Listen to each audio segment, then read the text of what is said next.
Fala galera, como é que vocês estão? Espero que estejam bem, sejam bem-vindos a mais um vídeo do nosso canal. Como vocês sabem, ou talvez não saibam, eu sou Italo Marques e esse é o Noah no Ar. E hoje eu venho falar sobre o início da mais nova temporada de uma série que era bastante aguardada, afinal de contas tem uma fanbase enorme por trás dela. A primeira temporada foi aguardada com igual expectativa, os fãs ficaram felizes por ter finalmente uma adaptação justa, ficaram mais satisfeitos do que com a tentativa anterior que foi apresentada e se provou como um grande fracasso. E agora chegou a hora de dar continuidade a essa história que tem um lugar tão especial no coração dos fãs. É claro que eu estou falando sobre os 2 primeiros episódios de Percy Jackson e os Olimpianos. Então, se você quer saber o que eu achei sobre o início dessa nova temporada, é só aguardar aí para depois da vinheta.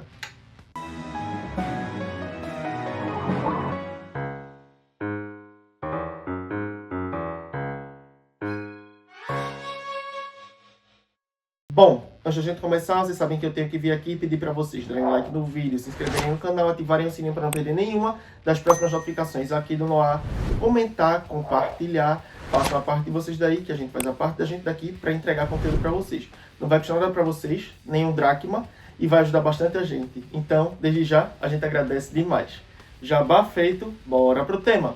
Mais um ano letivo se passou, mais um verão está prestes a começar e Percy não poderia estar mais ansioso para voltar ao acampamento Meio-Sangue. Afinal de contas, é o lugar favorito dele no mundo, é o lugar onde ele sente que ele pertence, onde ele se encaixa. Então, é um lugar onde ele se sente bem, principalmente por conta de tudo que aconteceu no ano anterior, a missão que ele cumpriu, ele salvou o Olimpo, ele fez novas amizades ali, então ele quer voltar ao acampamento o quanto antes. Mas antes disso, ele precisa passar pelo último dia de aula. Não apenas ele, mas também Tyson, que é um garoto que Sally, a mãe de Percy, conheceu quando fazia trabalho voluntário, e ele não tinha família, ele não tinha casa, o que fez com que Sally levasse ele para morar com ela e Percy. Um pequeno detalhe, Tyson é um ciclope, coisa que só Percy e Sally sabem porque eles conseguem enxergar através da névoa. A névoa é a magia que esconde as criaturas místicas aos olhos dos mortais. Então, eles sabem que Tyson é um ciclope para não deixar ele vagando pela cidade sozinho e desamparado. Sally e Percy acolheram ele ali como parte da família para viver dentro da casa.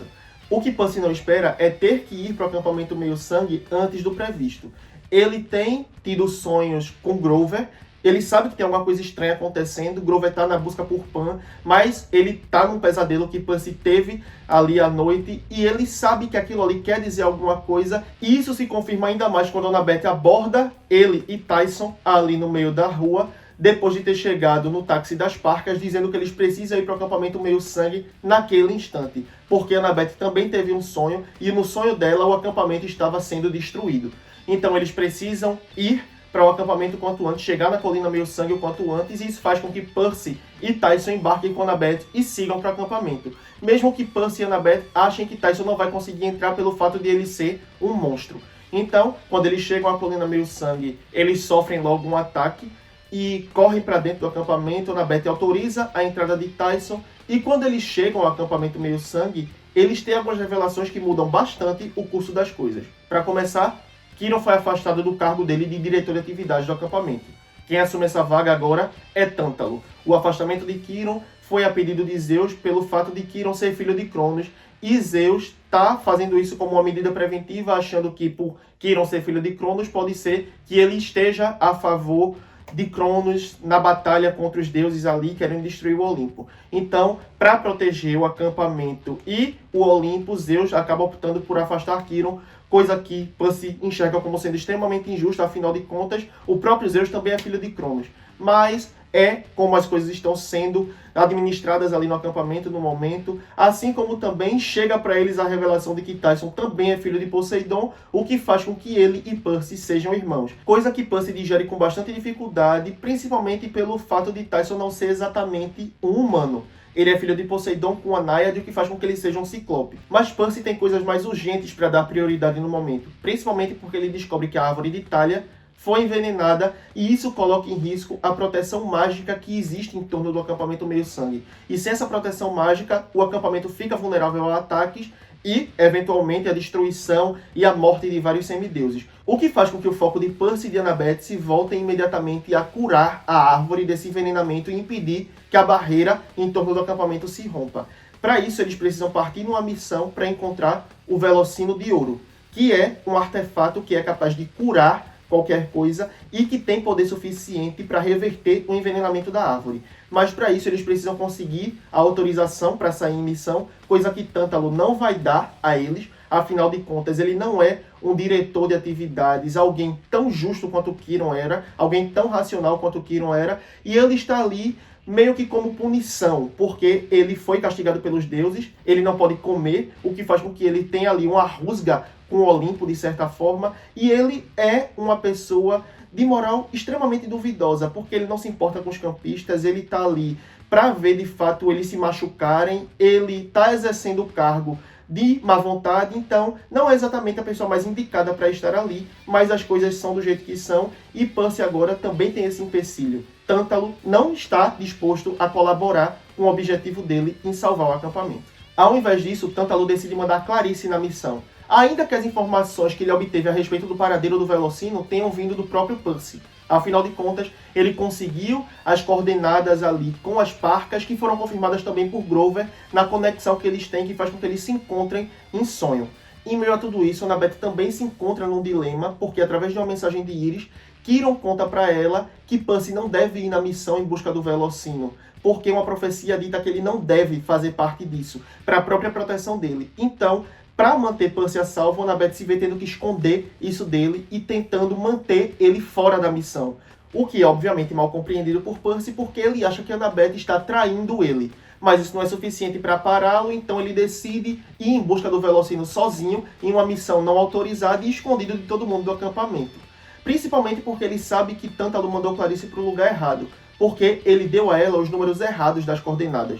Ele não decorou corretamente os números que Percy deu a ele, então Clarice provavelmente vai procurar no lugar errado do Mar de Monstros, que é onde o Velocino está localizado, o que faz com que Percy sinta ainda mais urgência para procurar o Velocino sozinho. Coisa que não vai acontecer porque ele acaba contando para Tyson e Tyson acaba falando para Annabeth, o que coloca eles numa situação que força eles a embarcarem juntos, os três, nessa missão sem autorização, ainda que Annabeth tenha sido escolhida por Clarice para acompanhar ela nessa missão junto com Chris Rodrigues. Mas a situação em que os três se colocam com Tântalo no final do segundo episódio força eles a embarcarem no bote com direção ao navio que Hermes mostra a Percy, dizendo que foi uma carona que Poseidon mandou para levar eles até o Mar de Monstros.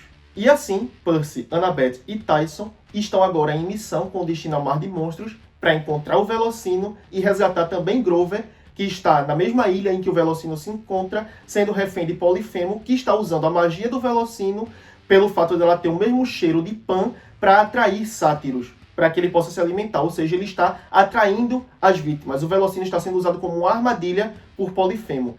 A segunda temporada de Percy Jackson já começou de maneira bem frenética e dinâmica, coisa que eu gostei bastante porque no livro também é assim. No primeiro capítulo nós já temos uma cena de ação, eles embarcam para o acampamento e a história dá seguimento. O livro não tem muito tempo para introdução, afinal de contas ele já confia que o público conhece aqueles personagens e aquele universo.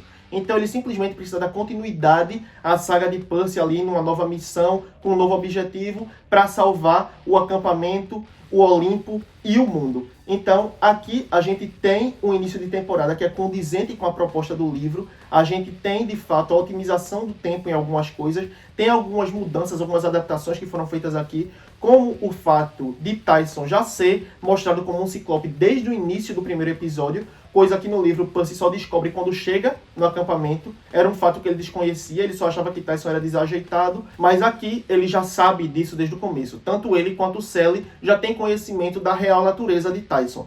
Outra mudança que a gente tem aqui é o confronto contra os Lestrigões. A gente tem isso no livro sendo mostrado ainda na escola, eles participam de uma partida de queimado ali, a névoa cobre e faz com que os Lestrigões pareçam alunos, mas eles não são, na verdade, eles são monstros que os humanos não conseguem enxergar por conta da magia da névoa. Aqui, a gente tem esse confronto acontecendo nas barreiras ali do acampamento Meio-Sangue, que eles estão tentando entrar no acampamento, estão perseguindo Percy, Annabeth e Tyson. Então a gente tem essa mudança também para otimizar o tempo, para enxugar mais tudo que precisa ser mostrado nesse início de temporada. Assim como também é mostrado desde o início que Luke foi quem realmente envenenou a árvore de Thalia no livro. Isso é apenas uma suposição no início e se revela mais pra frente, mas aqui a gente já tem essa participação mais incisiva de Luke nos eventos centrais da temporada, o que dá a ele uma participação maior, uma influência maior dentro do enredo central dessa nova temporada. Ainda em questão de otimização de tempo de tela, nós temos a remoção da cena dos touros de coxes. Eles não atacam o acampamento aqui, porque no livro é uma sequência para mostrar que a barreira está enfraquecida. E aqui nós já temos isso sendo mostrado na cena de confronto com os Lestrigões. E também porque no filme nós já tivemos essa sequência sendo adaptada, então acredito que os showrunners preferiram seguir por outro caminho e mostrar uma sequência que não tinha sido adaptada na tentativa fracassada da adaptação dos filmes. Então aqui a gente tem a cena dos Lestrigões cumprindo essa função de mostrar o enfraquecimento da barreira. Temos outra cena mais pra frente que também evidencia isso, o que faz com que a cena do ataque dos touros de coxes se torne descartável diante da estratégia de construção narrativa da temporada, até para dar mais ritmo ao enredo. E já nesses 2 primeiros episódios tiveram sequências que se destacaram para mim nessa temporada. A corrida de Bigas era algo que eu estava ansioso para ver. E eu gostei bastante da sequência, eu acho que foi bem divertida. Ela teve nuances de humor, teve ali momentos de ação, teve momentos de tensão também, por causa do ataque das aves de Stínfalo, que conseguiram romper a barreira ali e entrar no acampamento para atacar os campistas. E a forma como Percy se livra dessas aves usando os falsetes de Mariah num som ali. Eu ri muito nessa cena, me diverti bastante. Então eu acho que foi uma sequência muito boa. O resto do público também deve estar satisfeito com o resultado, porque é um dos pontos altos desse início de temporada. Outra coisa que me agradou bastante nesses 2 primeiros episódios é de como eles trabalham a relação entre os personagens. Eu gosto bastante da dinâmica de Percy com Tyson. Acredito que Daniel Dimmer foi uma excelente adição a esse elenco. Ele já chega se sentindo à vontade no papel e isso reflete na química que ele tem com Walker em cena. Então, ele protagoniza muitas cenas interessantes aqui nesses 2 primeiros episódios. É um personagem carismático, você se apega a ele, você gosta dele logo de cara. Outra coisa que me agradou bastante foram as nuances românticas que o relacionamento entre Percy e Annabeth adota nessa nova temporada, o que denota que, de fato, estão empenhados em fazer uma construção orgânica até a consolidação do envolvimento dos dois na 4ª temporada, que vai ser a adaptação do 4º livro. Então aqui a gente já tem uns sinais aqui e ali, uma piada aqui e ali, eles ficam meio sem graças, as conversas que eles têm. Então a gente já tem isso sendo pavimentado aqui, para de fato a relação se construir de uma maneira crível, de uma maneira que mostre o casal se formando desde o princípio. Então foi algo que essa temporada já começou a fazer e eu gostei bastante de ver isso também. Assim como o desenvolvimento do vínculo entre Grover e Percy está sendo bem abordado nessa temporada, e isso faz também com que o desenvolvimento da relação dos dois ocorra de uma maneira bem orgânica, ainda que eles estejam fisicamente separados ao longo da maior parte da temporada. E sim, Grover vestido de noiva veio aí, e essa cena é maravilhosa. Assim como também o fato dos showrunners terem optado por abordar cenas em que Percy não está presente, o que mostra que a narrativa vai se expandir para cenários onde Percy não está. Afinal de contas, o primeiro ano da série ficou muito focado em tudo aquilo que Percy sabia. A gente sabia só o que ele descobria. Aqui, a gente já teve uma sequência em que Annabeth teve uma conversa com Quirrell sem Percy estar presente, o que revela informações que ele não sabe e que faz com que a gente acompanhe também o ponto de vista de outros personagens. Ah, e os efeitos da série estão muito bons. Dá pra ver claramente que o orçamento aumentou consideravelmente da primeira temporada para essa, e ele está sendo muito bem empregado. No geral, o visual da série está muito bom. Ela adota um tom mais sombrio, ela está mais obscura, e isso casa muito bem com a proposta da narrativa desse 2º ano, assim como também toda a fotografia, a ambientação, o figurino está muito condizente com a proposta que a série quer trazer nesses novos episódios. Então está tudo muito coeso, está muito coerente com o que precisa acontecer ali em cena. Todas as engrenagens estão se encaixando para trazer uma temporada com qualidade extrema. Resta saber se isso vai continuar pelos próximos 6 episódios que restam até a conclusão dessa 2ª temporada. Mas eu devo dizer que eu estou bastante otimista. Então é isso, galera. Essas foram minhas primeiras impressões sobre a segunda temporada de Percy Jackson e os Olimpianos. Eu espero que vocês tenham gostado. Se vocês gostaram, não esqueçam de dar like no vídeo, se inscrever no canal, ativar o sininho para não perder nenhuma das próximas notificações aqui do Noah. Mandar uma mensagem de íris, compartilhar. Manda esse vídeo pra galera que curte os temas que a gente traz aqui, os debates que a gente levanta, mas que ainda não sabe que a gente existe. Não pede pra pessoa se inscrever não, deixa ela vir, ter a própria experiência e aí ela decide se inscreve ou não. Não vai custar nada pra vocês, vai ajudar bastante a gente e desde já a gente agradece demais. Se você é novato, vai ter mais vídeos linkados aqui no card para você conhecer mais sobre o nosso trabalho aqui no Noah. Se você é veterano, te agradeço por ter visto esse vídeo até aqui. Eu aguardo todos vocês na próxima, sendo novatos ou veteranos. E até lá, tchau!